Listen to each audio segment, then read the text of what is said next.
ஐயனார் துணை சீரியல்ல அடுத்து என்ன நடக்க போகுதுன்னு வாங்க பார்க்கலாம். அஸ்வின் பத்தின ஒரு பெரிய உண்மை கார்த்தியாவுக்கு தெரிய வரப்போகுது. இங்க கார்த்தியாவும் அஸ்வின் ரெண்டு பேரும் மாப்பிள்ளை வீட்டுக்கு கிளம்பி போயிடுறாங்க.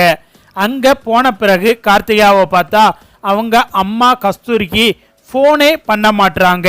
கஸ்தூரி போன் பண்ணாலும் கார்த்தியா போன் எடுக்க மாட்டேங்கிறாங்க.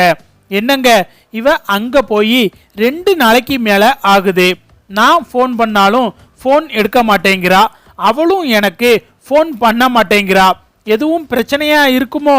இவ இன்னமும் சேரனை மனசுல வச்சுக்கிட்டு மாப்பிள்ள கூட எதுவும் நெருங்கி பழகாம இருக்காளோ அப்படின்னு சொல்லிட்டு கஸ்தூரி சொல்லவும், ஏய் அப்படியெல்லாம் ஒன்றும் இருக்காதுடி, அவங்க வீட்டில் நிறைய ஆட்கள் இருக்காங்க, அவங்க கிட்ட எல்லாம் பழகணும்ல, அதனால கூட இருக்கலாம் அப்படின்னு சொல்லிட்டு தனசேகர் சொல்லவும், என்னங்க அதுக்காண்டி ஒரு பெத்த அம்மா கிட்ட கல்யாணம் ஆகி போன ஒரு மக ஃபோன் பண்ணி பேசுறதுக்கு என்னங்க தயக்கம்? நான் ஃபோன் பண்ணாலும் எடுக்க மாட்டேங்கிறா, நீங்க மாப்பிள்ளையோட அம்மாக்கோ அப்பாக்கோ யாருக்காவது ஒருத்தருக்கு ஃபோன் பண்ணி என்ன ஏதுன்னு ஒரு வார்த்தை கேளுங்க அப்படின்னு சொல்லிட்டு கஸ்தூரி சொல்லவும், அதெல்லாம் ஒரு பிரச்சனையும் இருக்காதுடி, நீ வேஸ்டா ஃபோன் பண்ணிக்கிட்டு இருக்காத அப்படின்னு சொல்லிட்டு தனசேகர் சொல்லிக்கிட்டு இருக்கும்போது பார்த்தா கார்த்தியா வாராங்க.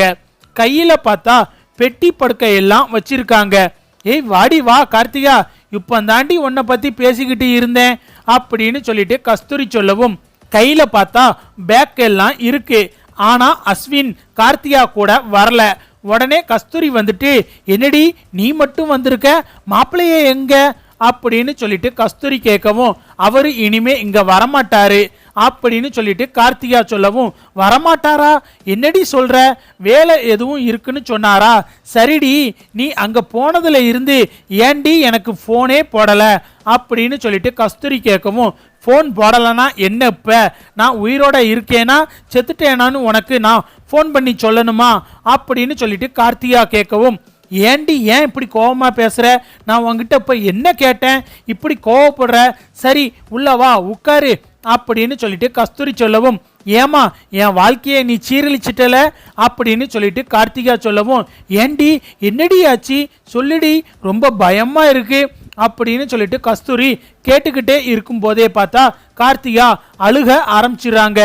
ஏய் ஏண்டி அழுகுற அப்படின்னு சொல்லிட்டு தனசேகர் கேட்டுக்கிட்டு இருக்காரு. ஆனா கார்த்திகா பார்த்தா எதுவும் பதில் சொல்லாம அழுதுகிட்டே இருக்காங்க. அப்பந்தான் கார்த்திகாவோட மாமா வராரு. என்னம்மா கார்த்திகா எப்போ வந்த அப்படின்னு சொல்லிட்டு கார்த்திகாவோட மாமா கேட்கவும், தெரியலனே இப்பந்தான் வந்தா, மாப்பிள்ள எங்கன்னு கேட்டா அவரு இனிமே வரமாட்டான்னு சொல்றா, என்னன்னு கேட்டுக்கிட்டு இருக்கும் போதே அழுக ஆரம்பிச்சிட்டா.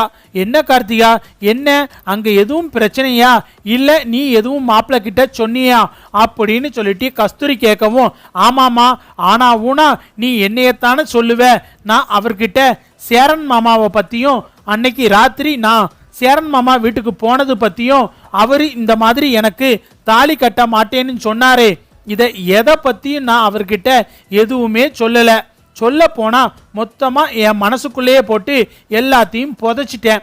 ஆனா அங்க போய் பார்த்தாதான் தெரியுது எனக்கு அதை விட ஒரு பெரிய அதிர்ச்சி காத்து இருந்துச்சுன்னு அப்படின்னு சொல்லிட்டு கார்த்திகா சொல்லவும், என்னடி சொல்ற அப்படின்னு சொல்லிட்டு கஸ்தூரி கேட்குறாங்க. ஆமா, அவருக்கு ஏற்கனவே ஒரு பொண்ணோட ரிஜிஸ்டர் மேரேஜ் எல்லாம் ஆயிருச்சு, அது தெரியுமா உனக்கு அப்படின்னு சொல்லிட்டு கார்த்திகா கேட்கவும், என்னடி சொல்ற அப்படின்னு சொல்லிட்டு கஸ்தூரியும் தனசேகரும் பயங்கரமா அதிர்ச்சியில கேட்குறாங்க. ஆமா, எதையுமே நல்லா விசாரிச்சிடாதீங்க, ஏதோ துபாய் மாப்பிள்ளைன்னு சொல்லி என்ன கட்டி கொடுத்தீங்க, நான் அங்க போன மறுநாளே தெரிஞ்சு போச்சு அவருக்கு ஏற்கனவே கல்யாணம் ஆயிடுச்சின்னு. கல்யாணம் ஆகி ஒரு பொண்ணு கூட குடும்பமும் நடத்தி இருக்காரு, ரிஜிஸ்டர் மேரேஜ் வேற ஆயிருக்கு, அதுவும் லவ் மேரேஜ். அந்த பொண்ணு கூட ஏதோ ஒரு சின்ன பிரச்சனையா, அதனால மன வருத்தத்துல இருந்தாராம். அவங்க அம்மா அப்பா அவருக்கு 2வது கல்யாணத்துக்கு ஏற்பாடு பண்ணி இருக்காங்க. அப்பந்தான் அவர் தலையில எண்ணெயை கட்டி வச்சிட்டீங்க, இதுதான் நடந்திருக்கு. அங்க போய் இந்த உண்மை தெரிஞ்ச பிறகு என்னால எப்படி அங்க இருக்க முடியும்? நீ என்னமோ மாமாவை நான் நினைக்க கூடாது, மாமாவோட நினைப்பே உனக்கு வரக்கூடாது, உனக்கு கல்யாணம் ஆயிடுச்சு, நீ அங்க போனேன்னா உன் புருஷ மனசு எப்படியோ அதுக்கு ஏத்த மாதிரி தான் நடந்துக்கணும்னு எனக்கு என்னென்னமோ அட்வைஸ் எல்லாம் பண்ணினேன், ஆனா அங்க போய் பார்த்தாதான் தெரியுது நானே 2வது தாரமா தான் போயிருக்கேன்னு அப்படின்னு சொல்லிட்டு கார்த்திகா சொல்லவும், என்னங்க நீங்க இதெல்லாம் விசாரிக்கவே இல்லையா அப்படின்னு சொல்லிட்டு கஸ்தூரி கேட்கவும், இல்லையேடி, துபாயில எனக்கு தெரிஞ்ச கம்பெனியில வேலை பார்த்தவன், நல்ல பையன் அப்படிங்கிறது மட்டும்தான் எனக்கு தெரியும், நான் எதையுமே சரியா விசாரிக்கல அப்படின்னு சொல்லிட்டு தனசேகர் சொல்லவும், இல்ல கஸ்தூரி, இதை சும்மா விடக்கூடாது, மாப்பிள்ளை வீட்டுக்கு போனை போடு அப்படின்னு சொல்லிட்டு கஸ்தூரி அண்ணன் சொல்றாரு. உடனே தனசேகரும் பார்த்தா மாப்பிள்ளையோட அம்மா அப்பாவுக்கு போன் போடுறாரு. ஆனா எல்லாருடைய போனும் பார்த்தா சுவிட்ச் ஆஃப்னு வருது. போன் சுவிட்ச் ஆஃப்னு வருதே அப்படின்னு சொல்லிட்டு தனசேகர் சொல்லவும், அது எப்படி போன் எடுப்பாங்க, எல்லார்கிட்டையும் சண்டை போட்டு கத்திட்டு தான் வந்திருக்கேன், ஏன் இந்த விஷயத்தை எங்கள் வீட்டில் சொல்லலை, எதுக்கு சொல்லாமல் மறைச்சி கல்யாணம் பண்ணி வச்சிங்க அப்படின்னு சொல்லிட்டு நல்லா கேட்டுட்டு தான் வந்திருக்கேன், நான் திரும்ப அந்த வீட்டுக்கு போக போகிறது கிடையாது, என்ன ஏமாத்தி 2வது தாரமாக ஒருத்தனுக்கு என்னை கட்டி கொடுத்துட்டியல நீ அப்படின்னு சொல்லிட்டு கார்த்திகா பார்த்தா விறுவிறுன்னு ரூமுக்குள்ளே போய் கதவை சாத்திடுறாங்க. கதவை சாத்திட்டு உள்ளே உட்காந்து கார்த்திகா நினச்சி அழுதுகிட்டே இருக்காங்க.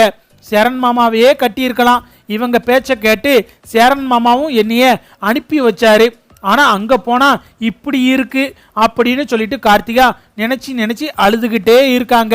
சேரன் கூட பேசுனது வச்சதுன்னு சொல்லிட்டு சேரன் கூட பழகுனது எல்லாத்தையுமே கார்த்திகா நினச்சி பார்த்து அழுதுகிட்டே இருக்காங்க. இவனே ஒருத்திய கல்யாணம் பண்ணிட்டு அதெல்லாம் மறைச்சி தான் என்னைய கல்யாணம் பண்ணியிருக்கான், நான் இவன் கூட என் வாழ்க்கையை ஆரம்பிக்க கூட இல்லை, இவனோட பொண்டாட்டியா நான் வாழவே இல்லை, அதுக்கப்புறம் எதுக்கு இந்த வாழ்க்கை, எனக்கு இவரை பிடிக்கல, என் மனசு ஃபுல்லா சேரன் மாமா மட்டும்தான் இருக்காரு, இதுக்கு மேல நான் இந்த வாழ்க்கை உனக்கு தேவையா கார்த்திகா அப்படின்னு சொல்லிட்டு கார்த்திகா அவங்களுக்குள்ளேயே பேசிக்கிட்டு இருக்காங்க. அப்புறம் பார்த்தா கொஞ்ச நேரம் கழிச்சு கார்த்திகா ரூமை திறந்து வெளியே வாராங்க. இங்க பாருங்க, நான் உங்க எல்லார்கிட்டையும் சொல்லிட்டேன், நான் திரும்ப இனிமே அந்த வீட்டுக்கு போகவே மாட்டேன், எனக்கும் அவனுக்கும் நடந்த கல்யாணம் இதோட முடிஞ்சு போச்சு, என்னை ஏமாத்தி 2வது தாரமா கல்யாணம் பண்ணியிருக்கான், நாளை பின்ன அவன் ரிஜிஸ்டர் மேரேஜ் முடிச்சிருக்கானே மனைவி, அவங்க வந்து கேள்வி கேட்டாங்கன்னா என்ன பண்றது, நான் இனிமே தப்பு பண்ண மாட்டேன், என் மனசெல்லாம் மாறிடுச்சு, எனக்கு அவர் மேல இருந்த கோபம் எல்லாம் போயிருச்சு, எனக்கும் அவருக்கும் நடந்தது சின்ன பிரச்சனை தான், நான் இனிமே இவர் கூட தான் சேர்ந்து வாழ்வேன் அப்படின்னு சொல்லிட்டு அவரோட முதல் பொண்டாட்டி வந்து நின்னா நான் என்ன பண்றது, அப்புறம் நான் எங்க போறது அப்படின்னு சொல்லிட்டு கார்த்திகா கேட்கவும், கஸ்தூரியும் தனசேகரும் பார்த்தா கார்த்திகாவை பார்த்து அழுதுகிட்டு இருக்காங்க.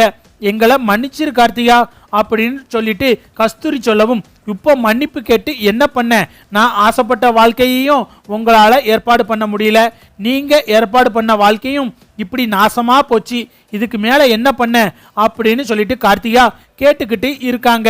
போதும், இதுக்கு மேல நான் அவங்க கூட சேர்ந்து வாழ்றதுல எனக்கு விருப்பம் கிடையாது, நான் விவாகரத்து பண்ணிடலாம்னு முடிவு பண்ணிட்டேன் அப்படின்னு சொல்லிட்டு கார்த்திகா சொல்லவும், கார்த்திகா எதா இருந்தாலும் பொறுமையா பேசி முடிவெடுக்கலாம், நீ கொஞ்சம் அமைதியா இரு அப்படின்னு சொல்லிட்டு தனசேகர் சொல்லவும், என்னப்பா சொல்றீங்க, எவனுக்கோ ஒருத்தனுக்கு விசாரிக்காம கட்டி வச்சிட்டீங்க, உங்களுக்கு தெரிஞ்சவன் துபாயில வேலை பார்க்குறவன், இது மட்டும் இருந்தா போதுமா, அவனுக்கு முன்ன பின்ன கல்யாணம் ஆயிருக்கா, இல்லை அவனுக்கு குழந்தை குட்டி எதுவும் இருக்கா, அவன் வாழ்க்கையில என்ன நடந்துச்சு ஏது நடந்துச்சுன்னு எதுவுமே தெரியாம கட்டி வச்சிட்டீங்க, இப்போ பாருங்க என் வாழ்க்கை நாசமா போயிருச்சு, இதுக்கு மேல நான் அந்த வீட்டுக்கெல்லாம் போக மாட்டேன், என்ன போன்னு நீங்களும் சொல்லக்கூடாது, அதே மாதிரி சேரன் மாமாவை பார்க்கறதையும் நீங்க தடுக்க கூடாது அப்படின்னு சொல்லிட்டு கார்த்திகா சொல்லவும், இங்க பாருடி, உன் வாழ்க்கை இப்படி ஆயிடுச்சுதான், நானும் அப்பாவும் இருக்கோம்ல, இதுக்கு பேசி ஒரு முடிவு எடுக்கிறோம், மனைவி இருக்கிறது தெரியாம உன்னை கட்டி கொடுத்துட்டோம், அவளை விவாகரத்து பண்ண சொல்லிட்டு